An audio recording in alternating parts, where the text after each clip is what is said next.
ಕಾನೂನಾತ್ಮಕವಾಗಿಲ್ಲ ಅಂತ ಈಗಾಗಲೇ ನಾವೆಲ್ಲರೂ ಕೂಡ ಭಾಳ ಸ್ಪಷ್ಟವಾಗಿ ಹೇಳಿದ್ದೀವಿ. ರಾಜಕೀಯ ಪ್ರೇರಿತವಾದಂಥ ಒಂದು ತನಿಖೆಯನ್ನು ಅವತ್ತು ಕೂಡ ನಡೆಸಿದ್ದಾರೆ.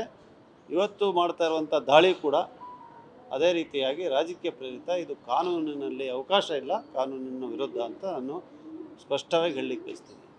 ಈಗಾಗಲೇ ತನಿಖೆ ಪೂರ್ಣಗೊಂಡು PMLA ಆ್ಯಕ್ಟ್ ಕೆಳಗಡೆ ಅಪರಾಧಿಗಳನ್ನು ಗುರುತಿಸಿ ಚಾರ್ಜ್ ಶೀಟನ್ನು ಸಲ್ಲಿಸಿದ್ದಾರೆ. ಆ ಚಾರ್ಜ್ ಶೀಟನ್ನು ಪ್ರಶ್ನೆ ಮಾಡಿ ನಾಗೇಂದ್ರ ಅವರು ಕೂಡ ಉಚ್ಚ ನ್ಯಾಯಾಲಯದಲ್ಲಿ ಈ ಪ್ರಕರಣವನ್ನು ದಾಖಲಿಸಿದ್ದಾರೆ. ಅಂಥ ಸಂದರ್ಭದಲ್ಲಿ ಯಾರ ಮೇಲೆ ನೀವು ಈಗಾಗಲೇ ಚಾರ್ಜ್ ಶೀಟ್ ಅಂದರೆ PMLA ಆ್ಯಕ್ಟ್ನಲ್ಲಿ ಕಂಪ್ಲೇಂಟ್ ಆಗುತ್ತೆ, ದೂರು. ಅದನ್ನು ಸಲ್ಲಿಸಿದ ನಂತರ ಮತ್ತೆ ನೀವು ನಾಗೇಂದ್ರ ಅವರ ಮೇಲೆ ದಾಳಿಯನ್ನು ಮಾಡ್ತೀರಾ, ಬೇರೆ ಬೇರೆ ಅವ್ರ ಮೇಲೆ ದಾಳಿಯನ್ನು ಮಾಡ್ತೀರಾ, ಶಾಸಕರ ಮೇಲೆ ಸಂಸದರ ಮೇಲೆ ದಾಳಿಯನ್ನು ಮಾಡ್ತೀರಾ ಅಂತ ಹೇಳಿದ್ರೆ ಈ ಅಧಿಕಾರ ವ್ಯಾಪ್ತಿ ಎಲ್ಲಿಂದ ಬರ್ತದೆ ಅಂತ ಹೇಳುವಂಥ ಮೂಲ ಪ್ರಶ್ನೆ ಉದ್ಭವ ಆಗುತ್ತೆ.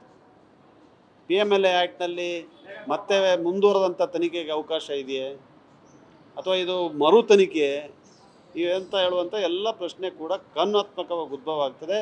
ಈಗ ಮೇಲ್ನೋಟಕ್ಕೆ ಒಂದೇ ಉತ್ತರ ಕಾಣ್ತಾ ಇದೆ, ಇದು ರಾಜಕೀಯ ಪ್ರೇರಿತ, ಎಲ್ಲ ಚೆನ್ನಾಗಿ ನಡೀತಾ ಇದೆ ಸರ್ಕಾರದ ಮಟ್ಟದಲ್ಲಿ ಅಂತ ಹೇಳುವಾಗ ಏನಾದ್ರು ಒಂದನ್ನು ಸೃಷ್ಟಿ ಮಾಡಬೇಕು ಅಂತೇಳಿ ಇವರು ಮತ್ತೆ ಇದಕ್ಕೆ ಚಾಲನೆಯನ್ನು ಕೊಟ್ಟಿದ್ದಾರೆ.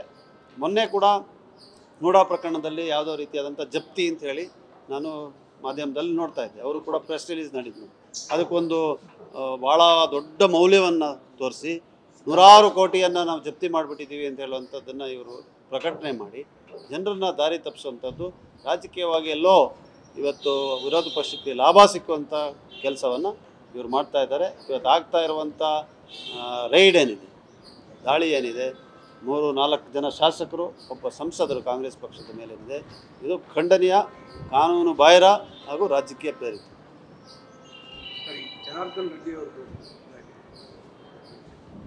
ಜನಾರ್ದನ್ ರೆಡ್ಡಿ ಅವರ ಆದೇಶ ನಾನು ನೋಡಲಿಲ್ಲ. ಆದರೆ ತಾವು ಹೇಳುವಂತೆ ಅದು ಅವರ ಬೇಲ್ ಆಗಿದೆ ಮತ್ತು ಸಸ್ಪೆನ್ಷನ್ ಆಫ್ ಸೆಂಟೆನ್ಸ್ ಆಗಿದೆ ಅಂತ ಹೇಳಿದ್ರೆ ಅವರು ಈಗ ಆಗಿರುವಂಥ ಜೈಲಲ್ಲಿ ಏನಿದ್ದಾರೆ ಅದರಿಂದ ಅವರು ಹೊರಗಡೆ ಬರ್ತಾರೆ.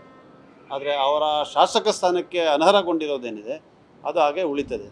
ಆದರೆ ಜಡ್ಜ್ಮೆಂಟ್ ಮತ್ತು ಅವ್ರಿಗಾಗಿರುವಂಥ ಕನ್ವಿಕ್ಷನನ್ನು ಹೈಕೋರ್ಟು ತಡೆಯಾಜ್ಞೆಯನ್ನು ಕೊಟ್ಟಿದ್ದರೆ ಆಗ ಅವರು ಶಾಸಕರಾಗಿ ಮತ್ತೊಮ್ಮೆ ಕೆಲಸ ಮಾಡಲಿಕ್ಕೆ ಅವರ ಅನರ್ಹತೆ ಕೂಡ ತಡೆ ಹಿಡ್ದಂಗೆ ಆಗುತ್ತೆ. ಅದರಿಂದ ಆದೇಶ ನೋಡದೆ ಸ್ಪಷ್ಟವಾಗಿ ನಾನೇನು ಹೇಳಲಿಕ್ಕೆ ಸಾಧ್ಯ ಇಲ್ಲ.